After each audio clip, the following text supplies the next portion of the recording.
گزشتہ چند دنوں سے لاپتہ ہونے والی معروف اداکارہ کی لاش گاڑی سے برآمد ہو گئی۔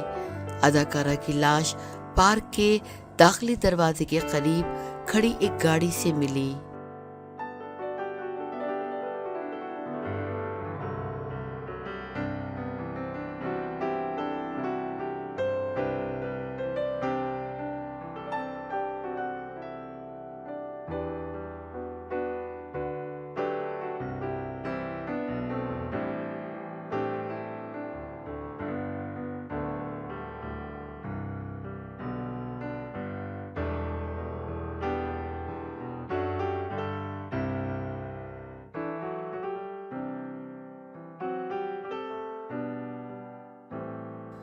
معروف ہالی ووڈ اداکارہ پلمن گاڑی میں مردہ حالت میں پائی گئی ہیں۔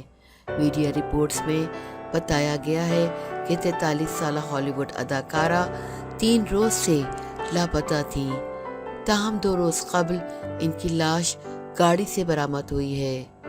تاہم موت کی وجہ کا تعین ہونا ابھی باقی ہے۔ رپورٹس کے مطابق پولیس نے تحقیقات کا آغاز کر دیا ہے۔ لاس اینجلس پولیس ڈپارٹمنٹ کے ایک بیان کے مطابق اداکارہ کی لاش جمعے کی صبح ہالی ووڈ میں رینن کینن پارک کے داخلی دروازے کے قریب کھڑی ایک گاڑی سے ملی۔